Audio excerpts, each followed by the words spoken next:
O objetivo é limpar a cena do crime para a macharada.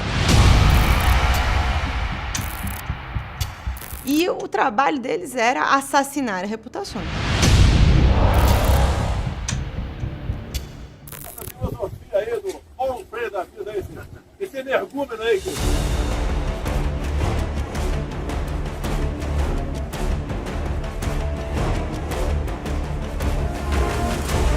A família Bolsonaro tinha todo um esquema montado para atacar opositores virtualmente. Mas se a gente for lembrar, foi exatamente essa estrutura de questionamento que colocou em xeque as eleições de 2022. E deu no que deu. Para quem ainda não entendeu, isto é uma guerra de narrativas. E nos campos de batalha, as máquinas de moer reputações estão sempre à espreita.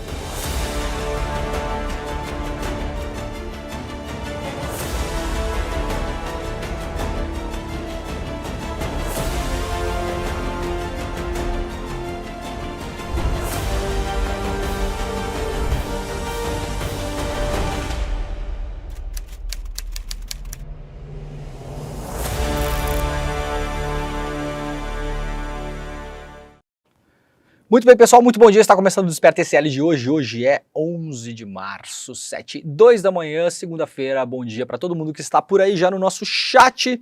Como foi o final de semana de vocês? Foi tudo belezinha? Então comentem aí no nosso querido e amado chat com civilidade. Vocês sabem que as regras aqui deste programa é que não pode colar chiclete no cabelo do coleguinha, não pode morder e não pode puxar. Vocês sabem disso, né? Quem fizer isso a gente vai simplesmente excluir, né, Guilherme? Porque aqui é uma democracia onde quem manda é o Demore, né, o Guilherme? A gente não tem esse papo aí não, né? Ninguém votou para eu estar aqui. Na verdade, essa é a verdade. Então a gente faz o que a gente quiser no nosso chat, mas eu sei que vocês são muito educados, então muito obrigado pela parceria de todo mundo. Estamos ao vivo em todas as redes sociais, mas principalmente lá nos nossos canais do YouTube, canal do Eduardo Moreira, canal do Leandro Demore e também no canal do ICL Notícias. Muito obrigado também a quem nos acompanha pela TV aberta. Estamos ao vivo no meu Twitter também? Muito bem, então estamos ao vivo no Facebook. Mais de 200 pessoas já acompanhando no Twitter. O Twitter era numa derrota em termos de ao vivo, mas ultimamente tem dado uma boa audiência, né? Eu acho que eles mudaram como dizia a minha avó, o algoritmo. Mudaram o algoritmo lá, Guilherme. Então estamos ao vivo no meu Twitter também. Estamos ao vivo no Twitter, na Twitch, no Facebook, no Instagram, no YouTube e também estamos ao vivo na TV aberta para quem quiser nos acompanhar pela televisão.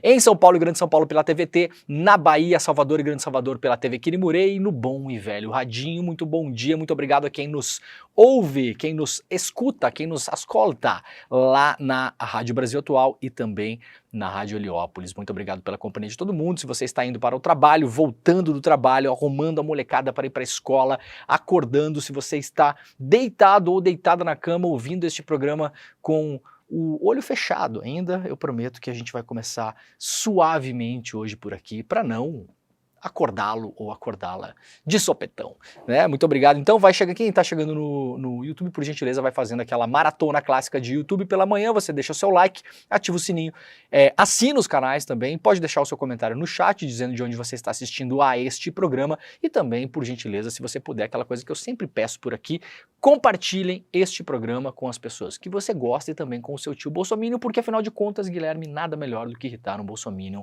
logo cedo pela manhã, às 7h04 da manhã, deixar o dia dele bem ruim, né? O Guilherme é bom, né? Não é ruim, não. É maravilhoso, muito bem.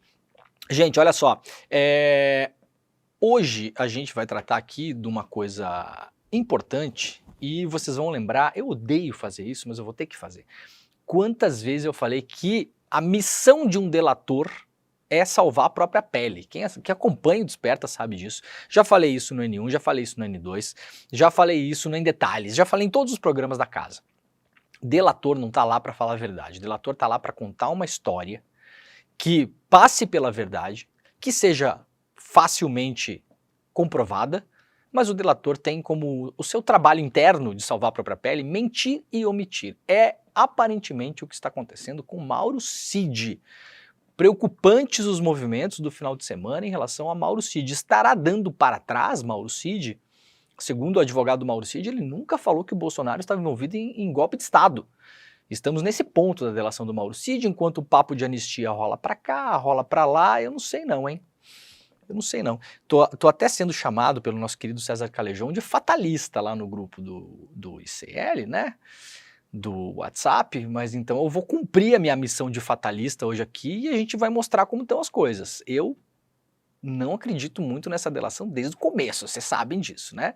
Palavra de delator não vale absolutamente nada, vale igual moeda de meio centavo, né? Nada, sem provas, não vale nada.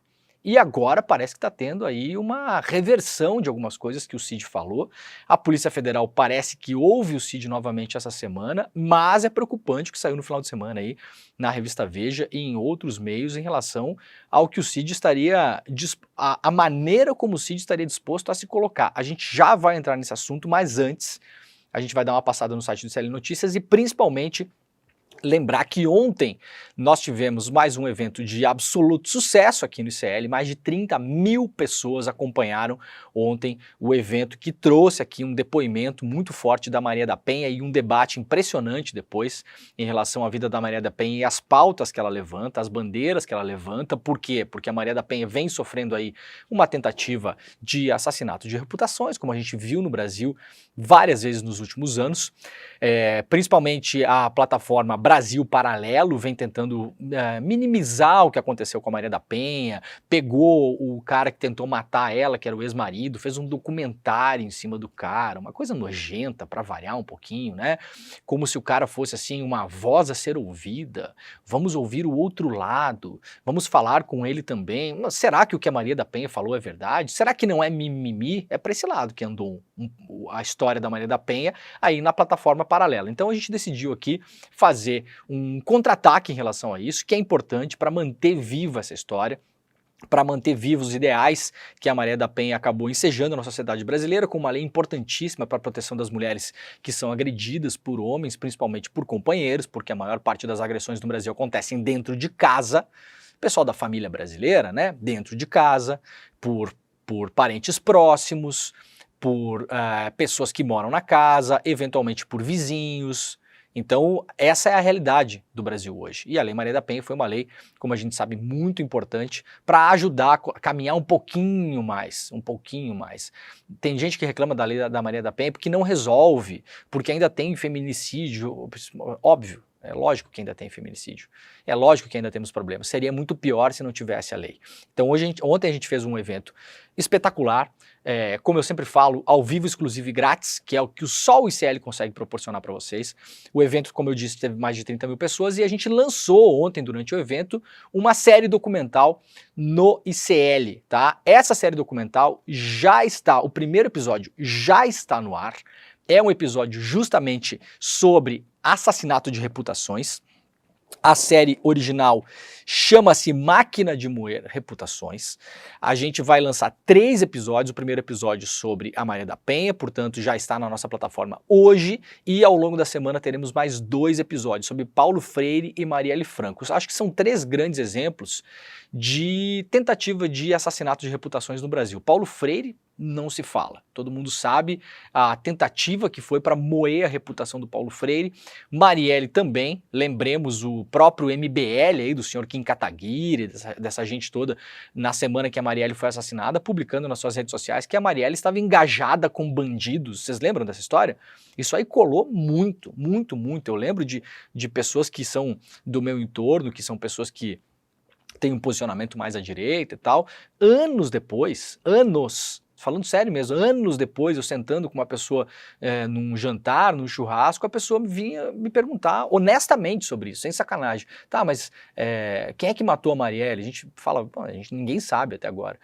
Pois é, porque tem uma história que foi o PCC, o Comando Vermelho, porque ela desagradou os parceiros dela do crime. Isso aí, gente, anos depois que a Marielle já tinha sido assassinada, essa pessoa ainda acreditava naquilo, não estava falando aquilo por mal nem por nada, aquilo chegou através do zap dela, ela leu, achou que aquilo fazia algum sentido e encarou aquilo como um fato, uma notícia falsa, um boato, uma criação aventada por uma então procuradora da República, uma desembargadora, na verdade, que depois acabou pedindo desculpas, aquela coisa toda, e espalhada pelo MBL, que é uma outra maquininha de tentativa de moer reputações.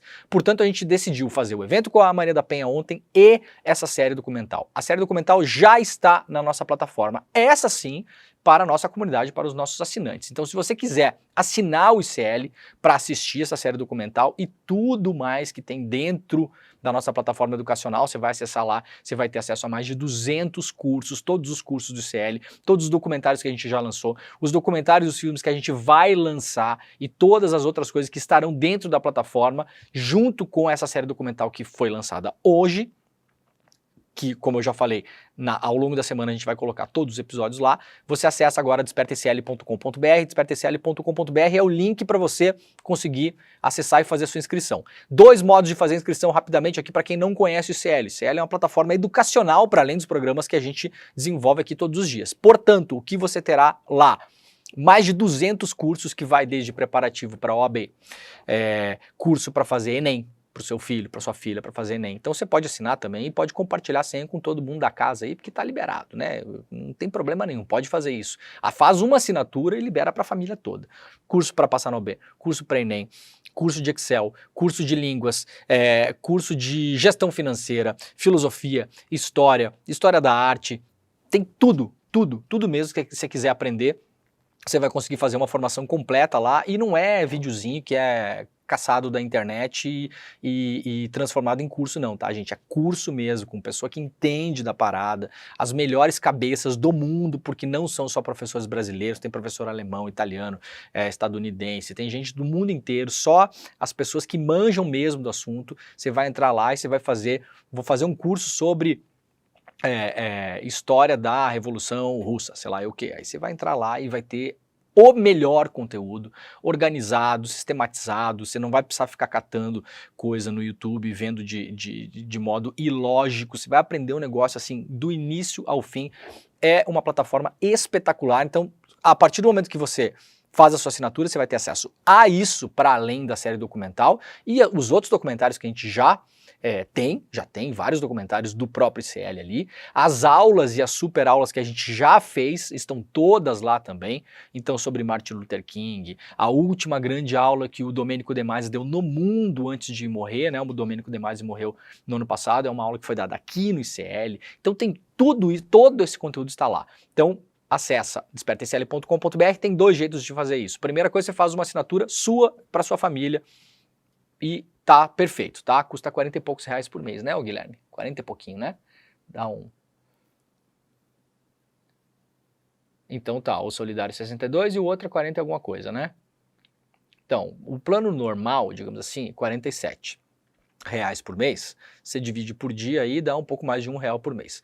O plano solidário dá um pouquinho mais, dá uns 20 reais a mais, você faz a assinatura para você e consegue dar uma bolsa para quem não tem condições de estudar. Essa bolsa, ela é dada pelo ICL, mas você ajuda a pagar essa bolsa, subsidia essa bolsa. Nós temos várias entidades que são parceiras do ICL aqui, várias organizações que nos alertam, olha, essa galera aqui temos um grupo dessa galera aqui que precisa de bolsa, que não tem condição de estudar, que não tem condição de pagar. Então, quando você faz a assinatura do Plano Solidário, você desbloqueia uma bolsa e a gente vai lá e direciona essa bolsa, ou seja, a gente dá o acesso para essa plataforma educacional para essa pessoa que não tem condições de estudar. Já são milhares de pessoas que têm bolsa, que estudam de graça no ICL, graças justamente à solidariedade, à parceria de pessoas como você, que vai fazer isso agora, aliás. despertacl.com.br. Eu vou ficar parado aqui, Guilherme, tomando água enquanto as pessoas fazem a inscrição. Será que a gente pode fazer isso?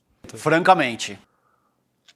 No rádio, se você fica parado, Guilherme, as pessoas acham que a pessoa morreu, né?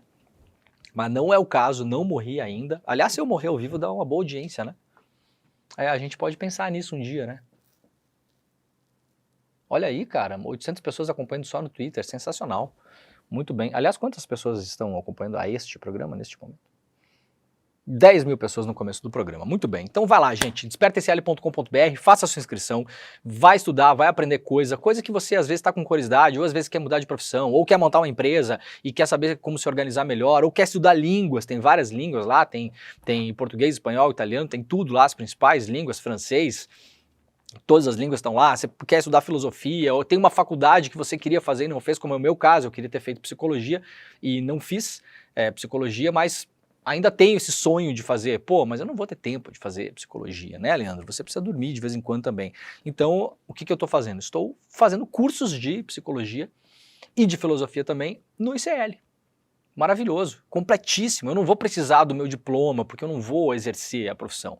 Eu quero só entender, né, as bases, pegar tudo ali. Então é um lugar para você também cumprir esse sonho, de repente, de uma coisa que você deixou para trás de estudo, que queria ter feito, não fez. Tem tudo, tá bom? Então despertacl.com.br, chega lá que tá na mão, né, o Guilherme? Muito bem. Então bom dia para quem está no meu Twitter acompanhando. Que bom, 800 pessoas já é uma galerinha boa, né? Gente, vamos lá então para o iclnoticias.com.br, o site de notícias do ICL. Para quem não sabe, nós temos um site maravilhoso de notícias, está aqui ele. A gente vai pegar os principais destaques da capa de hoje. Visitas de Bolsonaro e Tomás Paiva a Vilas Boas em mês turbulento põem ex-comandante no foco. Tomás Paiva tenta convencer Vilas Boas e esposa a não aderirem a conspirações golpistas. Aqui, bastidores publicados no dia 10 de março, assinados pelo Fábio Victor e pelo César Feitosa, lá da Folha Press, republicados aqui pelo ICL Notícias. O general Eduardo Vilas Boas anda distante do Twitter, mas a reverência de seus pares e o simbolismo político do ex-comandante do Exército continuam presentes em momentos turbulentos da história recente do país. As investigações sobre a tentativa de um golpe de Estado por parte de Jair Bolsonaro para impedir a posse de Lula trouxeram à tona mais detalhes sobre as visitas de autoridades políticas e militares a Vilas Boas em dezembro de 2022, portanto o último mês do Bolsonaro no poder. O mês que, claro, antecedeu os ataques do 8 de janeiro. E aí, principalmente aqui o Fábio Victor, que é um jornalista brilhante, espetacular, e escreveu um livro, aliás, brilhante, sobre as movimentações da caserna ligadas à política nos últimos tempos, trazem aqui um bastidor bastante extenso e importante sobre essas visitas de militares ao Vilas Boas, que mesmo aí debilitado, né, ele tem uma doença bastante grave, tá aqui o Vilas Boas, ainda é uma espécie de iminência aí desses militares que cercavam o Bolsonaro nos últimos anos. A matéria está publicada lá no iclnoticias.com.br, depois dá uma passada lá para ler. iclnoticias.com.br ainda, Portugal abre caminho para o Chega. A onda de direita é inevitável, sim ou não? Não estamos propriamente diante de um novo ciclo da extrema-direita, mas sim imersos num longo ciclo de descrédito da política. Escreve aqui um artigo muito bem amarrado do Rodrigo Viana, nosso colega aqui do ICL, que daqui a pouquinho estará no ICL Notícias, primeira edição também. Isso aqui, eu fiquei muito feliz, viu, Rodrigo, que partiu de uma discussão que a gente teve no WhatsApp ontem. Ou seja, Guilherme, o WhatsApp ele presta para alguma coisa. Alguém no mundo, isso aqui tem que mostrar para o Mark Zuckerberg, que alguém no mundo fez alguma coisa que presta a partir de uma conversa de WhatsApp, que não foi tentar um golpe de Estado. O Rodrigo, por exemplo, ele fez um artigo para o site do ICL, com o qual o nosso querido Chico Alves ficou muito feliz, inclusive, né? O Chico Alves, porque teve um artigo publicado aí no final de semana pelo brilhante Rodrigo Viana, mostrando aqui como foram as eleições em Portugal, pegando o gancho das eleições em Portugal, um escândalo, né? Pegando o gancho das eleições em Portugal, que terminou ontem a votação, a direita fez a maior parte dos votos, a coligação de esquerda ficou em segundo, mas o Chega, que é esse grupo de extrema-direita, chegou em terceiro e tem uma chance aí, não sabemos ainda como a coisa vai andar, de formar o governo com a direita. Então, possivelmente, podemos ter agora, no futuro imediato em Portugal, um governo que é uma junção da direita tradicional com a extrema-direita para conseguir formar um governo e colocar o governo em pé. O Rodrigo usa essa eleição para falar um pouco sobre os caminhos da direita e da extrema-direita pelo mundo, traz vários exemplos aqui, né? Tem exemplo da Colômbia, tem exemplo do Chile, da Argentina, Estados Unidos e, claro, isso aqui respinga também aqui no Brasil, no momento que a gente está vivendo hoje. Então, dê um pulo lá para ler esse artigo. Lula desmobiliza atos por 60 anos do golpe militar, mas ativistas mantêm protestos. O presidente Lula orientou todos os integrantes da equipe do governo para que não façam atos ou produzam material para marcar os 60 anos do golpe militar. O receio do presidente é criar novas resistências na caserna, no Exército, na Marinha e na Aeronáutica, área em que tem relação muito delicada. Nos últimos dias, Lula tem feito esforço pessoal para tentar impedir manifestações desse tipo. Apesar da orientação do petista, vários grupos de militantes políticos estão marcando atos para lembrar a data e repudiar o que aconteceu no Brasil em 64. Portanto, É possível que a gente tenha aí alguns atos, mas esses atos devem ser de fora do governo. Para a gente ter uma ideia do que está acontecendo aqui, gente, isso aqui tem uma relação estreita com o momento que a gente vive, principalmente depois das últimas pesquisas. Nós tivemos aí, na última semana, um pouco mais, né, 10 dias para trás, pesquisas Atlas, Quest e IPEC, elas vieram todas na mesma linha. Quem acompanha o Desperta ICL sabe que eu já vinha falando nisso há um bom tempo, né? Trouxe aqui alguns bastidores de pesquisas internas que os partidos estavam encomendando. Uma delas era da Paraná Pesquisas. Ah, Leandro, mas eu não gosto da Paraná Pesquisas. Então tá bom, então você ignora a Paraná Pesquisas e agora você pode pegar a Atlas, a Quest e a IPEC. Ah, mas eu não gosto nem da Atlas, nem da Quest, nem da IPEC. Pois então tá bom. Então você gosta de pouca coisa, na verdade. O Bolsonaro também não gostava de pesquisa, né? E está mostrando que o momento do governo é muito ruim, não é ruim, ele é muito ruim. E não é de agora, os partidos já vinham monitorando isso desde o final do ano passado. É natural que a popularidade do presidente caia depois do primeiro ano. O primeiro ano é considerado uma espécie de lua de mel, até mesmo com a imprensa. Tem um certo vamos esperar para ver o que vai acontecer. Essa lua de mel acabou. A gente viu principalmente a partir do episódio da Dama do Tráfico. Para mim é uma coisa que marcou bastante.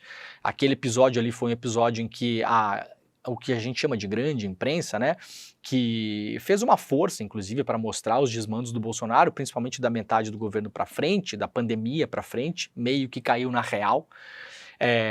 Mas, a partir do episódio da Dama do Tráfico, a coisa começou a encrespar para o governo, a imprensa foi para cima, pegou aquela famosa reportagem do Estado de São Paulo, absurdamente mal apurada, mal escrita, mal feita, mal pensada, que não parava em pé. A gente desmontou essa matéria, aliás, aqui no ICL. Foi um momento de glória do ICL, né? Tivemos alguns problemas também, mas isso é do jogo, né? Teve umas turbulências no meio do caminho, entrou ali uma ave na turbina, né, Guilherme? Deu assim, todo mundo ficou com medo, pegou fogo a turbina, vai cair, mas não caiu. Ficou em pé, continuamos voando, aqui estamos, deu tudo certo, né? A pressão foi grande, claro, mas a gente conseguiu desmontar a reportagem era muito ruim. Absolutamente nada contra as pessoas que escreveram a reportagem. Aliás, volta e meia estamos falando de reportagens desses mesmos repórteres aqui, a gente traz as matérias aqui, porque quando elas são bem feitas e bem editadas, parabéns para todo mundo. E para mim ali marca uma virada da imprensa, e aí quando começa o 8 de outubro, a partir da invasão de Gaza por Israel, aí a gente viu o festival, né? Aí a imprensa tirou as manguinhas de fora de novo. A sensação que eu tenho é que não vai parar. O governo também, eu acho que já entendeu isso. Tinha uma espécie de lua de mel ali com a Globo também e tal, né? O ministro vai dar entrevista onde? Vai pra Globo. Tá todo mundo pedindo entrevista com o ministro. Vai pra Globo News, né? Se não aprendeu com o passado, né, Guilherme, talvez aprenda com o presente, mas também não é a nossa tarefa porque a gente não é do governo, né? No fim das contas, a gente não tem que se preocupar com isso, né? Problema deles, né? Agora parece que o governo entendeu que o momento é ruim. Todas as pesquisas mostraram que em várias áreas a coisa tá feia. É uma fotografia de momento, a gente não sabe o que vai acontecer nos próximos 6 meses, na verdade ninguém sabe, mas agora a coisa não tá boa e o governo está tomando algumas medidas para dar uma despressurizada na situação. 2 delas vêm do STF, o STF esse ano não deve falar sobre a pauta do aborto, teve um pedido de vista em relação à votação sobre posse, porte ou tráfico de maconha, não é do executivo, não, é no STF, mas as coisas andam, as pessoas conversam e a coisa vai andando. Né? Há um interesse comum de que as coisas mais polêmicas não sejam tocadas, pelo menos nesse momento. Nós teremos eleição daqui para frente, daqui a pouquinho, e aí esse pedido seria um pedido pessoal do Lula e impacta principalmente 2 ministérios. Um ministério do Silvio Almeida, dos Direitos Humanos, tinha praticamente preparado o seu ano para fazer alguns eventos e alguns atos em relação à memória do golpe de 64. Não sabemos até agora exatamente o que para em pé e o que não para em pé, mas a desmobilização deve ser grande, porque foi um pedido diretamente do presidente da República. Publicamente, muitas pessoas ligadas aos ministérios negam que o Lula tenha feito esse pedido, mas o próprio Lula não negou. Então, vocês já entenderam, né? E impacta também no Ministério da Justiça, porque no ano passado, o Flávio Dino, numa visita ao Chile, para a rememoração do golpe militar no Chile também, o golpe do Pinochet, que acabou matando o Salvador Allende, o Dino tinha anunciado alguns atos também esse ano para o Ministério da Justiça, inclusive a ideia de fundar um Museu da Memória, em relação ao golpe de 64. Isso ficou no ar, era para ser fundado e lançado esse ano, aparentemente também isso tudo agora vai ficar em pausa, em stand-by. Né? Isso é uma mobilização política do governo, entendendo que o momento não é bom, que precisa apresentar boas notícias e, de novo, que eu falei no programa na sexta-feira, dando uma destrinchada na pesquisa Atlas. Não tem necessariamente a ver com a realidade, mas com a percepção da realidade. A pessoa pode morar na cidade de Piraporinha do Leste, que eu não sei se existe, mas se existe, muito bom dia para quem mora em Piraporinha do Leste. Deixe seu comentário e, aliás, assine o ICL também, né? despertaicl.com.br, você pode assinar lá de Piraporinha do Leste também. A pessoa de Piraporinha do Leste, ela pode morar numa cidade que tem um roubo de carro a cada 3 anos, entendeu? Mas ela está morando lá com uma casa com arame farpado no muro, porque o que importa para as pessoas é a sensação, é a percepção da realidade. Muitas vezes, não é a realidade em si. Então, as pessoas no Brasil hoje estão com uma percepção de que o Brasil é um país violento como um todo. E o Brasil é um país muito grande e as realidades não são exatamente assim. O Brasil é um país muito violento em algumas cidades, principalmente nas cidades grandes e médias, mas em cidades pequenas a violência não é como é nas áreas mais violentas do país. É um país muito diverso em relação a isso. Mas a percepção hoje é essa, que o Brasil é um país extremamente violento, extremamente corrupto. Essa é a principal percepção que sai da pesquisa Atlas. E nisso a extrema-direita vai navegar com vela cheia. Aparentemente o governo está ligado e começou a se manter de olho nisso. Lá na revista Veja também, em relação a isso, Lula manterá a estratégia de ignorar certas bandeiras caras ao PT. Preocupado em não melindrar a cúpula do Congresso e aprovar a pauta econômica, o presidente não envolverá o governo em debate sobre aborto e drogas, portanto, justamente o que eu falei na semana passada, na sexta-feira, agora as coisas começam a sair na imprensa também por aqui. Vocês sabem que acompanha o Desperta ICL está uns 4 dias no futuro, né, Guilherme? Na verdade, hoje não é dia 11, hoje é dia 15 já no Desperta ICL. Francamente. Guilherme me abandonou por um instante, fiquei com medo que ele tivesse morrido. Muito bem, vamos lá. Milei aumenta o próprio salário e da equipe, mas volta atrás diante de má repercussão. Notícia também lá do iclnoticias.com.br. Para tentar desviar as críticas, o presidente argentino alegou que o aumento era decorrência de decreto assinado por Cristina Kirchner. Deu um próprio aumento aí o Milei, mas deve voltar atrás no momento em que a população argentina não tem aumento real de salário, pelo contrário, vem perdendo poder de compra. Aqui uma parte que preocupa bastante o governo também, e claro, nós, parte da sociedade civil, que não queremos ver isso, diz a Caroline Detoni, que acaba de assumir a CCJ, a principal comissão do nosso Congresso, há exagero contra Bolsonaro e a CCJ pode discutir a anistia do Bolsonaro e de outras pessoas em relação ao 8 de janeiro, disse a nova eleita da Comissão de Constituição e Justiça, a deputada Caroline Detoni, lá de Santa Catarina. Ela disse à Folha de São Paulo, isso ainda na sexta-feira, que enxerga haver um certo exagero contra o Jair Bolsonaro e afirma que a comissão poderá sim discutir anistia aos condenados pelos atos golpistas do 8 de janeiro e incluir o ex-chefe do executivo. Se enxergar que tem oportunidade do Bolsonaro ser anistiado, com certeza, disse a Caroline Detoni, a gente vai pautar isso na CCJ. Ele vem sendo acusado de muitas coisas que nós entendemos que há um exagero. Havendo a conveniência e a oportunidade de pautar projetos de anistia e incluí-lo, eu não vejo por que não, disse a deputada. Conveniência, eles vão encontrar. Oportunidade é simplesmente o governo Lula perder sustentação. Isso é oportunidade. Se amanhã o Lula se recuperar em termos de popularidade, o governo dele, se a gente for para a rua e perguntar o nome de 3 ministros do governo Lula e as pessoas souberem responder, que hoje eu duvido que saibam, posso me surpreender muito. Tinha até o ano passado o Flávio Dino. Se você fosse para a rua e perguntasse, me dá o nome de 3 ministros do Bolsonaro, a pessoa ia lembrar, né? Damares, que mais? Heleno, a pessoa ia lembrar dos nomes. Tarcísio. Vocês acham que a pessoa lembra hoje no nome de 3 ministros do governo Lula? Eu acho que não. Acho que não. Talvez lembra de 1, 2. Antes tinha o Flávio Dino, agora saiu o Dino. É capaz da pessoa falar Flávio Dino ainda achando que o Dino é ministro do Lula. Então o momento é esse. E a extrema-direita sabe disso. Não é o único papo de anistia no Congresso, hein? Tem aí uma dezena de projetos de lei na Câmara, tem 4, 5 rodando no Senado, e o Arthur Lira e o Pacheco vão navegar em cima disso também para tentar entender se podem pautar ou se não podem pautar, ou se precisam pautar ou se não precisam pautar. O Alexandre de Moraes proibiu Bolsonaro e suspeitos de tentar golpe de Estado a irem em eventos das Forças Armadas. A decisão foi no âmbito da investigação sobre as tentativas de golpe de Estado e milícias digitais. O Alexandre de Moraes proibiu que o ex-presidente Bolsonaro e outros envolvidos, investigados pela Polícia Federal, possam participar de eventos das Forças Armadas e do Ministério da Defesa. A decisão do STF é de quinta-feira e tem como alvo Bolsonaro e militares como ex-ministros Augusto Heleno, Braga Neto e Paulo Sérgio Nogueira, todos aí enrolados no caso do golpe ou da BIM paralela. Também estão entre os intimados sobre a proibição o próprio presidente do PL, o Valdemar da Costa Neto, e o ex-ministro da Justiça, Anderson Torres. De acordo com a decisão de Moraes, eles estão proibidos de participar de cerimônias, festas ou homenagens realizadas no Ministério da Defesa, na Marinha, na Aeronáutica, no Exército e também nas polícias militares, com multa de R$20 mil diária, caso descumprimento da medida imposta. Isso aqui, claro, me parece que o Alexandre de Moraes está tentando evitar que o Bolsonaro e esses outros golpistas apareçam em eventos que façam alusão ao golpe de 64. Não me parece por acaso. Que acontece agora no final de março ou 1º de abril, conforme a gente gosta de contar a história.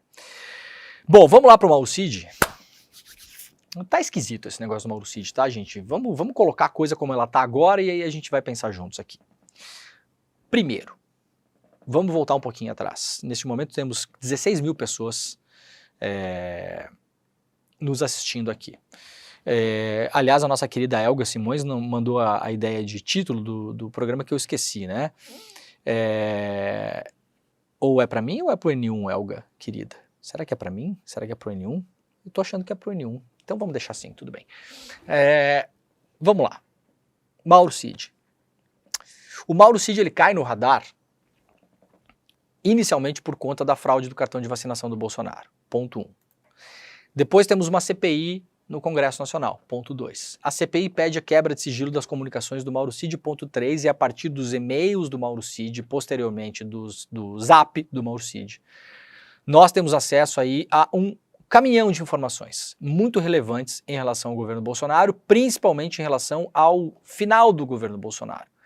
Os estertores do governo Bolsonaro. A maneira como o Bolsonaro estava tratando o caso. Das joias. Lembram dos e-mails do Mauro Cid? Tem várias questões em relação às joias do Bolsonaro. Vai vender o relógio em Miami, não vai vender, o pai leva, bota na loja de penhor, quanto é que vale, quanto é que custa, consulta um cara lá para entender quanto é que estava valendo o relógio, fala que tinha o certificado, que era original, não sei o que, tem um monte de coisa lá sobre as joias do Bolsonaro. Aliás, esse caso está bastante silencioso nos últimos tempos. E depois, com a quebra de sigilo do celular, a gente tem acesso ao zap do Mauro Cid. E aí encontra-se minuta do golpe, ele conversando com outros generais, tem toda ali uma conversa de preparativos para forçar a parte das Forças Armadas a aderir ao que eles chamariam aí de uma necessidade de um estado de sítio para caso eles comprovassem a tal da fraude nas urnas. Então a história contada do ponto de vista legalista e do ponto de vista da defesa dessas pessoas, possivelmente depois, vai ser o seguinte: não, a gente não estava tentando um golpe de Estado.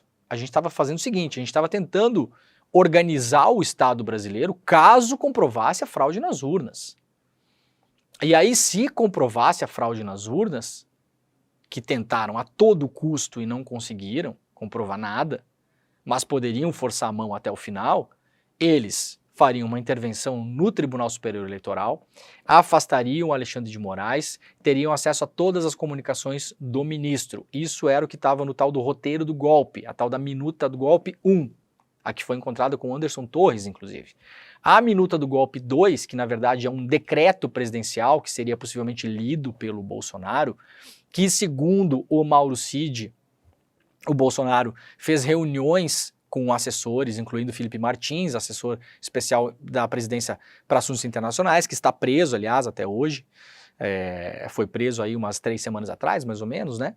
Está preso lá no Paraná. Discutia-se a prisão do Alexandre de Moraes, do Rodrigo Pacheco e do Gilmar Mendes, inicialmente. Depois o Bolsonaro teria editado esse decreto, do tal do estado de sítio, por conta da tal da fraude nas urnas. Seria uma intervenção direto, e aí prenderiam só o Alexandre de Moraes. O Bolsonaro teria tirado o nome do Gilmar Mendes e do Rodrigo Pacheco desse decreto. Então assim surge Mauro Cid. Mauro Cid faz uma delação, decide fazer uma delação. Fica preso por um tempo, logo depois é solto. Essa delação nós não conhecemos o inteiro teor dela ainda. Teve algumas coisas vazadas pela imprensa. Não dá para se fiar em vazamento, gente. Eu tenho falado isso desde o começo. Tudo bem, vazou, a gente vai noticiar. Não dá para ignorar. É uma investigação da Polícia Federal, tem um vazamento na praça, a gente não vai ignorar. Seríamos acusados, inclusive, de estar protegendo o Bolsonaro se a gente ignorasse isso. Seria um absurdo ignorar. Então a gente dá a matéria, mas dá o contexto. Não se acredita em palavra de delator. Não se acredita. Nunca, nunca. O delator é um cara que está tão enrolado que ele resolveu delatar. Ninguém delata porque está numa nice, né, Guilherme? Estou numa boa, acordei num domingo, né? Vou dar uma caminhada na praça, comprar uma água de coco e penso. Tá aí. Sempre sonhei em ser delator. Vou cumprir a minha lenda pessoal, como me ensinou Paulo Coelho. Ninguém vira delator assim, né, gente? A pessoa vira delator porque está enrascada, está ferrada. Fez parte de uma organização criminosa, sabe muita coisa, foi pega em algum momento por uma investigação policial, os indícios contra ela são muito fortes, ela senta e conversa com o advogado dela, o advogado vai falar o seguinte, olha só, a gente pode fazer uma defesa assim, assado, assim, assado, assim, assado, a coisa tá feia. A gente pode fazer uma defesa, você pode negar tudo, ou a gente pode fazer uma defesa com uma técnica diferente, você assume algumas coisas para tentar reduzir pena, isso aqui não tem mais como negar, estava no seu celular, pegaram sua conta bancária, pegaram seus e-mails, você não tem como negar aquilo que você falou, os caras já ouviram outras pessoas que confirmaram aquelas conversas, já pegaram outras provas, já pegaram outros celulares, já pegaram outros e-mails, já pegaram outras contas bancárias, então meu filho, a sua situação não é boa. Aí a pessoa faz o quê? Decide fazer uma delação. Por que é que a pessoa faz uma delação? Para salvar a própria pele. Qual o objetivo de um delator sempre? Contar uma história que tenha algum sentido, que ela possa ser comprovada por provas, porque delação não é prova, delação é meio de prova. É como você pegar um celular de alguém. O celular não é prova, a prova é o que você encontra eventualmente no celular.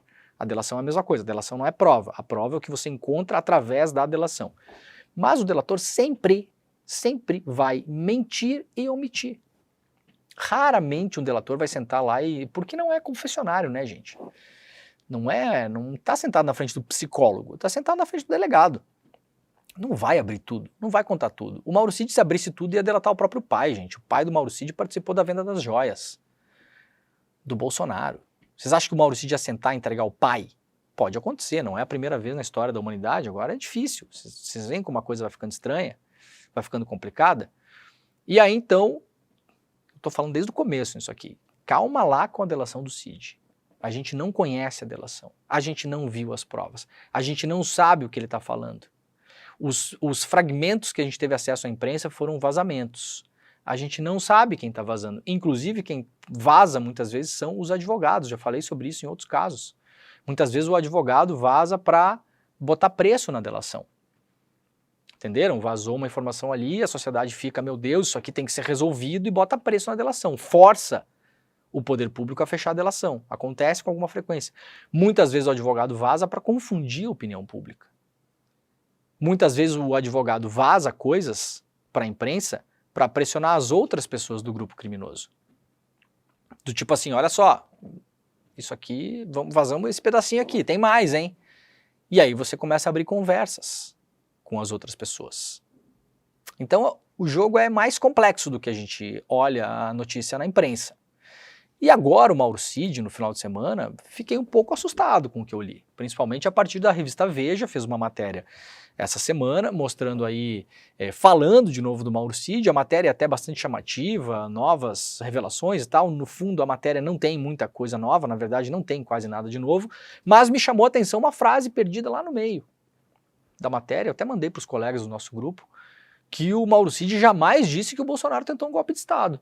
Isso não era manchete da Veja, isso aqui virou manchete da Veja agora no final de semana, mas essa manchete estava escondida no meio de uma matéria, não sei se a Veja não se deu conta ou o quê, mas me chamou muita atenção, mandei no grupo e falei, opa, peraí, é isso mesmo? O cara vai tá voltando atrás agora? Não foi nada disso que eu falei? Então vamos lá ver o que saiu agora, a partir de agora, no momento que a gente está. CNN Brasil. Mauro Cid presta novo depoimento à Polícia Federal nesta segunda-feira. Isso a gente já sabia, inclusive tínhamos publicado aqui no site do clnoticias.com.br. Tudo bem. A Polícia Federal vai ouvir de novo Mauro Cid hoje. A oitiva será presencial na sede da PF em Brasília a partir das 2 horas da tarde e faz parte do acordo de colaboração premiada fechado entre ele e a Polícia Federal.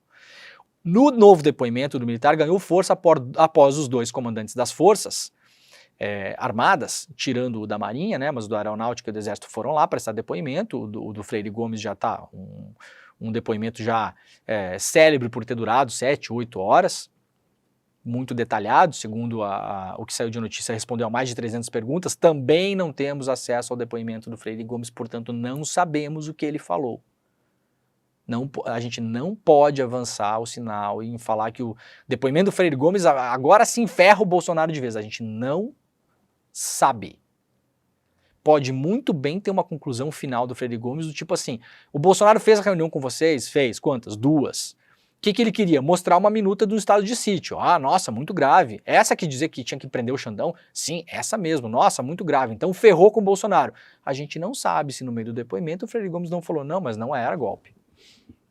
Isso era se fosse comprovado uma fraude nas urnas, porque afinal de contas aí seria legal você fazer isso. Então não sabemos.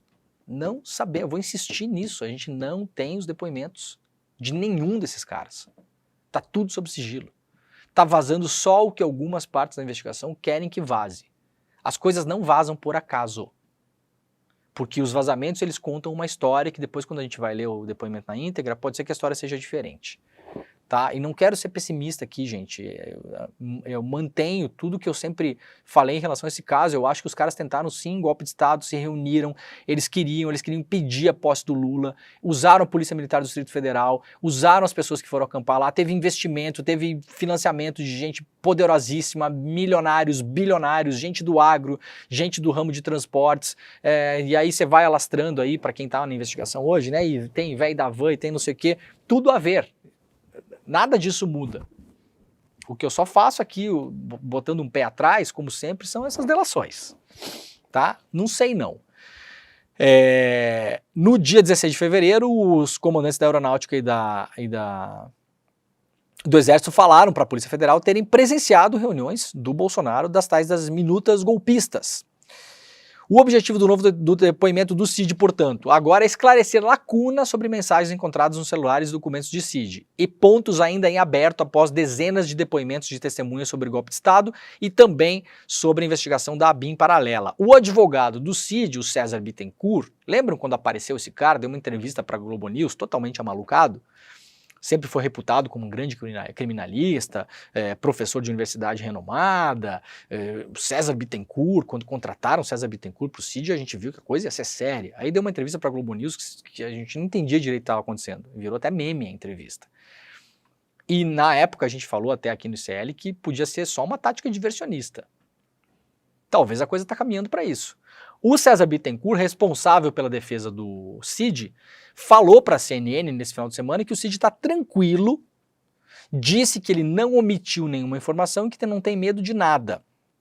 Em depoimentos anteriores à PF, Cid omitiu a informação que Jair Bolsonaro teria planejado dar um golpe de Estado para se manter no poder. Segundo apurou a CNN, o militar reconheceu que foram promovidas reuniões nas quais se discutiam minutas golpistas, mas não mencionou se o ex-presidente cogitava levar o plano adiante. O Bolsonaro é investigado, portanto, blá blá blá. Aí vamos para a CNN ainda. Para a Polícia Federal, Cid detalhou minuta, mas poupou o Bolsonaro. Em depoimentos feitos à Polícia Federal, o Cid omitiu a informação de que Jair Bolsonaro teria planejado dar um golpe de Estado para se manter no poder. Segundo apurou a CNN, o militar reconheceu que foram promovidas reuniões nas quais se discutiam minutas golpistas, mas não mencionou se o ex-presidente cogitava levar o plano adiante. O Bolsonaro é investigado, portanto, e o Cid tem um novo depoimento marcado para hoje. O advogado aqui que me chamou a atenção, que estava lá na matéria da Veja. O advogado do Mauro Cid, César Bittencourt, afirmou para a CNN, depois da matéria da Veja, que o Mauro Cid, aspas, nunca afirmou que o ex-presidente Jair Bolsonaro tramou um golpe. Então, olha só, gente, se o Cid se for levada adiante essa delação do Cid, e se a delação for constar do processo, lembrem o que eu falei aqui na semana passada sobre a linha de defesa do Bolsonaro. Falei, inclusive, se eu não me engano, no N1 na semana passada. Qual vai ser a linha de defesa do Bolsonaro? Ele pode até admitir que todas essas reuniões aconteceram. Pode admitir, inclusive, que a minuta do golpe foi discutida com ele. Pode admitir, inclusive, como disse o Mauro Cid na delação, pelo que sabemos por vazamentos, porque não temos, de novo, a íntegra da delação, que o próprio Bolsonaro editou a minuta do golpe. O tal da minuta do estado de sítio, pedindo para tirar o nome do Gilmar Mendes e do Pacheco, que seriam presos, segundo o primeiro rascunho, que segundo o Cid teria sido apresentado pelo ex-assessor Felipe Martins, em uma reunião no Alvorada, que contou também com um jurista e com um padre, porque o roteirista do Brasil não dorme, né? O Bolsonaro pode até alegar tudo isso na defesa dele. Sim, teve reunião? Teve. O senhor se reuniu com os comandantes das forças militares? Me reuni. O senhor apresentou para eles essa ideia de estado de sítio? Apresentei, claro, apresentei. Muito bem. Tá, mas qual a sua desculpa? Não, a minha desculpa é o seguinte, se tivesse uma fraude na urna, a gente ia fazer um estado de sítio, através dos meios legais. Ia acionar o STF, ia avisar o Congresso, ia fazer um estado de sítio. Afinal de contas, se a eleição foi fraudada, o que é que eu faço como presidente? Eu preciso tomar alguma medida. Essa vai ser a linha de defesa do Bolsonaro. Se a delação do Cid for para esse processo, detalhando tudo o que aconteceu ali, mas o próprio Cid falando que, segundo o advogado do Cid, nunca afirmou que o Bolsonaro tramou um golpe, tá mudando de figura a coisa. A gente está falando em anistia nos próximos tempos aí. Isso aqui tá com cara de anistia processual. É claro que a investigação da Polícia Federal vai poder concluir que, apesar do Cid falar que o Bolsonaro não queria, a Polícia Federal e depois o Ministério Público Federal, que é quem vai fazer a acusação de fato, vai falar, tudo bem, o Cid não sabia a intenção do Bolsonaro. Ou o Cid vai dizer o seguinte, o Bolsonaro nunca falou para ele, Cid, não, eu tenho intenção de dar um golpe de Estado. Essa frase nunca foi usada. É claro que a investigação e depois o Ministério Público Federal na sua denúncia podem concluir que os fatos são evidentes, as provas são claras de que não precisa o Cid dizer se o Bolsonaro queria ou não. Tá aqui, tá claro que era uma tentativa de golpe de Estado. Os caras estavam tramando um golpe de Estado. É claro que a denúncia pode ir nesse sentido e até acho que vá. Só que vocês entendem que tem uma marcha ré nessa história toda aqui em relação ao Mauro Cid? Ainda lá na CNN, ele vai responder o que souber, afirma a defesa do Mauro Cid, a CNN. E nesse ponto a defesa está sendo correta. A Polícia Federal também não pode usar métodos, atenção ao que eu vou falar aqui, porque a gente tem que manter a coerência, que é a mesma coerência que a gente teve em relação à Lava Jato. A Polícia Federal não pode usar métodos, eu não estou dizendo que está usando, mas não pode daqui para frente usar métodos da Lava Jato. O que você quer dizer com isso, Leandro? Eu quero dizer o seguinte, se o Cid afirmar nesse novo depoimento que ele nunca ouviu da boca do Bolsonaro que o Bolsonaro tinha intenção de levar um golpe de Estado adiante, o Cid não pode ser ameaçado com prisão preventiva caso não falar isso. Não pode. Isso é o que era feito na Lava Jato. Os procuradores lá de Curitiba sentavam na frente da pessoa e falavam, você pode afirmar que o fulano falou tal coisa? E o cara vai falar, não posso afirmar porque eu nunca ouvi isso da boca dele. Ah, então você não está colaborando que chega aí, hein? Vai para a prisão. Não pode fazer isso. É dever da investigação descobrir as brechas do Mauro Cid e ele só pode voltar para a prisão se ele mentir ou omitir, mas o Cid não pode inventar o que não ouviu. Então, eu não sei se o Cid ouviu da boca do Bolsonaro que a intenção era levar o golpe adiante. Agora, se ele disser que não ouviu, ele não é obrigado a dizer outra coisa. E cabe, eventualmente, à Polícia Federal pegar o celular dele, o Zap, não sei o quê, e falar, não, peraí, tem aqui uma prova de que o Bolsonaro falou isso para você. Então, tudo bem, agora estamos cientes de que você mentiu, então o acordo cai e você volta para a cadeia. Aí é outra coisa. Entenderam? Há uma diferença que não é sutil nessa história aqui. A gente tem que tomar cuidado. Se a delação do Cid está esgotada, pronto, acabou, esgotou. Não adianta ouvir o Cid 48 vezes. Se a Polícia Federal tem ideia de que o Cid omitiu coisas importantes, é claro que tem que ouvir ele de novo. E confrontá-lo com as provas que a Polícia Federal já tem. Talvez a Polícia Federal já tenha provas que a gente não conhece, muito possivelmente tem, na verdade, porque nós não conhecemos, ninguém conhece a investigação total, porque está sob sigilo, e ela pode confrontar o Cid. Então o Cid chega lá e fala, não, isso aqui o Bolsonaro nunca me falou, e a Polícia Federal pode mostrar, não, mas está aqui, ó, a gente tem aqui uma prova de que vocês conversaram sobre isso. Isso é uma coisa. Agora, para fora disso, muito cuidado. Eu quero só terminar esse papo aqui, depois ir para a eleição de São Paulo, peraí que eu tinha separado aqui, matéria também lá do UOL em relação a isso, né? 3 pontos que Mauro Cid terá de esclarecer em depoimento à Polícia Federal nessa segunda-feira, na verdade é uma matéria do Estadão republicada pelo UOL, e vamos até o rodapé, porque a gente vai até o rodapé, porque a gente é chato mesmo aqui, olha aqui, ó. No rodapé da matéria do Estadão, finalmente Mauro Cid também poderá ser chamado a explicar uma suposta contrariedade com a interpretação que a Polícia Federal vem fazendo de seus depoimentos. Atenção! Segundo a revista Veja, Cid tem dito a interlocutores próximos que seus depoimentos nunca implicaram Bolsonaro em uma tentativa de golpe.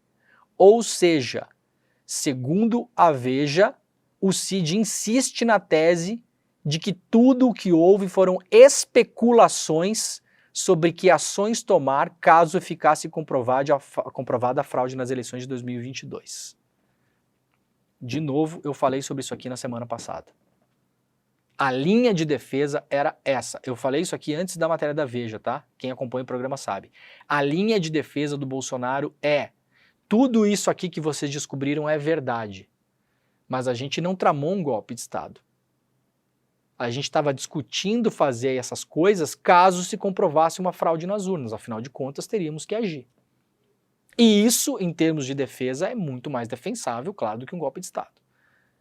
E agora, segundo a defesa do Cid, e segundo interlocutores próximos que teriam sido ouvidos pela Veja, a Polícia Federal está fazendo uma interpretação equivocada dos depoimentos do Cid, que nunca, jamais falou que o Bolsonaro ia tentar um golpe de Estado. Então a gente está aqui há meses falando de algo que aparentemente o Cid vai negar na sua delação. Cid da nova versão sobre delação nunca disse que Bolsonaro tramou o golpe, matéria aqui da revista Veja. Tenente Coronel vem demonstrando contrariedade com trechos divulgados do seu acordo de colaboração com a Polícia Federal. De novo, coloca aqui um pouco a ideia de que é a Polícia Federal que está vazando esses trechos. Eu não sei, tá? Eu não sei. Eu não sei. Eu expliquei aqui em tese, em relação a outros casos, que muitas vezes esses vazamentos vêm via advogados. Então, eu não sei quem vazou as coisas que vazou e nem por que vazou as coisas que vazou. Talvez justamente para chegar nesse ponto aqui, de fazer todo mundo de palhaço. Tá, gente? Vida real, vida como ela é. Isso aqui publicado lá pela revista Veja. Beleza? Então, ó. Atentas e atentos às cenas dos próximos capítulos. De novo, não quero desanimar ninguém. A investigação pode chegar às suas próprias conclusões. A investigação não depende do Mauro Cid. Aliás, é bom que não dependa, porque investigação que depende de delator é uma investigação que muitas vezes não para em pé. É bom que não dependa. A investigação tem quebra de sigilo, busca e apreensão aí de um monte de gente. Um monte de gente. Nós não sabemos ainda conteúdo dos celulares que foram apreendidos na casa do Carlos Bolsonaro. Nós não sabemos conteúdos de celulares e comunicações que foram apreendidos com Felipe Martins, que era um dos assessores mais próximos da família Bolsonaro. A gente não tem acesso a quase nada da investigação. Tudo que a imprensa vem repercutindo nos últimos meses é baseado nas comunicações e quebras do Cid. Várias foram amplamente abertas para que a gente pudesse olhar para elas, como o caso dos e-mails do Mauro Cid. Aí sim não tivemos vazamentos pontuais. A imprensa quase toda na época teve acesso aos e-mails através da CPI do golpe. Então nós pudemos olhar os e-mails ali, ver a íntegra, entender o contexto, colocar em contexto. Isso é uma coisa. Agora, o que a gente vem repercutindo em relação a isso, hoje é quase nada. O que repercute mais são vazamentos da delação do Cid. E os vazamentos contam uma história pela metade. Ou contam muitas vezes uma história que não é a história que é contada na delação. Então, pode que a Polícia Federal não dependa do CID para terminar a sua investigação. E eu acho que não vai depender, espero que a investigação esteja muito bem feita e que a gente tenha provas ali, evidências avassaladoras contra esse grupo do Bolsonaro em relação à tentativa de golpe de Estado. É o que eu espero, é o que eu acho que vai acontecer. Agora, a partir de hoje sabemos, a defesa do Mauro Cid se fechou em copas e está indo para outro lugar, está indo para outro caminho. Não tem essa que o Cid está entregando o Bolsonaro, segundo o próprio advogado dele. O Cid não está entregando o Bolsonaro. O Cid não está fazendo uma delação contra o Bolsonaro. Vamos deixar isso claro aqui, que é o que está falando a defesa hoje. Segundo o próprio delator, o Cid nunca falou que o Bolsonaro ia levar um golpe de Estado adiante.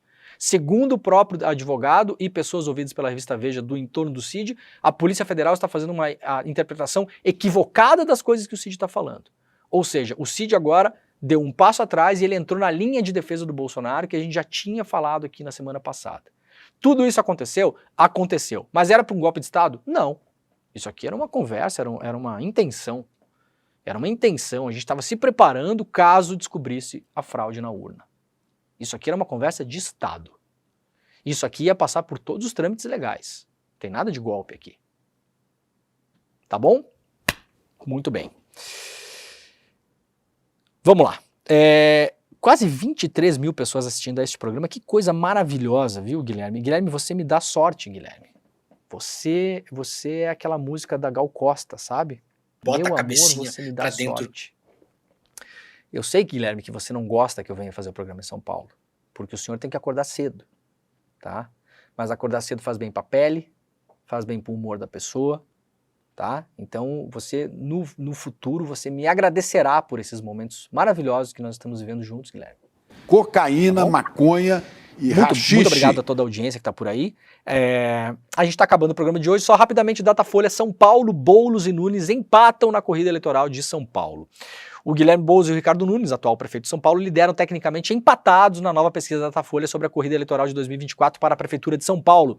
Com a polarização nacional consolidada no pleito municipal, Boulos marca 30% e Nunes 29%. Estão isolados no segundo pelotão de pré-candidatos. O Boulos tem o presidente Lula como seu cabo eleitoral, enquanto o prefeito conta com o apoio do ex-presidente Jair Bolsonaro e também, importantíssimo para o Nunes, do Tarcísio, que vem crescendo muito em popularidade. Possivelmente, se tivermos segundo turno, e não vou falar aqui para não machucar ninguém, tá? Mas vou só deixar o spoiler.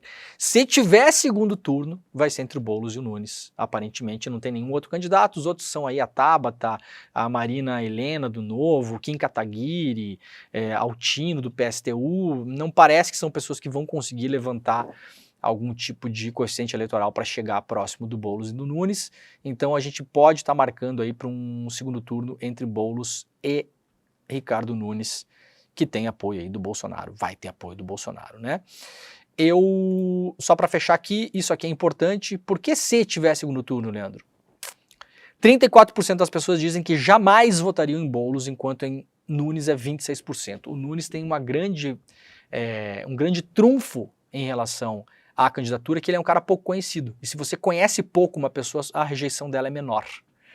Então o Boulos hoje tem uma rejeição maior que a do Nunes, tá? Isso aqui também do Datafolha. Vamos esperar aí nas próximas semanas, a pesquisa que eu tanto aguardo e pelo que eu estou sabendo vai sair, vai rolar, pesquisa nacional sobre presidência da República, para a gente ter uma ideia, para a gente consolidar a ideia de como está o Brasil hoje, para a gente pegar as pesquisas que saíram nas últimas semanas, IPEC, Atlas e Quest, e Paraná Pesquisas também, e consolidar isso tudo num possível cenário eleitoral. Se a eleição fosse hoje, em quem você votaria para presidente? Pelo que eu estou sabendo, não vem coisa boa, tá? Vamos torcer para que as pessoas que me contaram isso, os passarinhos que me contaram, estejam errados. Pelo que eu estou sabendo, não vem coisa boa. A coisa não está boa, o momento não é bom. Ah, é para desanimar? Não é para desanimar, é para ficar com ódio mesmo. É para ficar com ódio e sentar porrada, não é isso. Mas a gente tem que dar a real do que está rolando aqui, tá? Então tá, Acabou o programa, 8 horas da manhã, 11 de março. Muito obrigado pela companhia de todo mundo. Espero que ICL volta amanhã. Eu estarei ao vivo hoje no ICL Notícias segunda edição. Amanhã também tem Desperta de manhã, tem ICL Notícias segunda edição às 18 horas, às 6 horas da tarde. E na quinta-feira estarei ao vivo também no ICL Notícias, primeira edição, sempre aqui de São Paulo, fazendo nosso programa maravilhoso, fazendo o Guilherme acordar às 6 horas da manhã. Guilherme, muito antes, né, Guilherme? Meu Deus do céu. 5h30? Que hora você está acordando? Estamos 5h30 tá bom. Tá bom, né? Não vai machucar. Você vai ver a sua pele, vai ficar igual a minha, olha aqui, ó. Tá bonita, né? Muito bem. Beijo pra todo mundo. Tchau. O objetivo é limpar a cena do crime para a macharada. E o trabalho deles era assassinar reputações. Essa filosofia aí do homem da vida aí, esse energúmeno aí,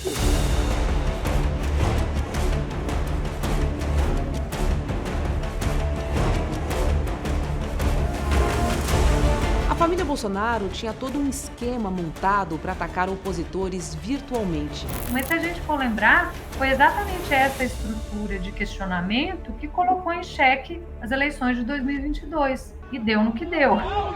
Para quem ainda não entendeu, isto é uma guerra de narrativas. E nos campos de batalha, as máquinas de moer reputações estão sempre à espreita.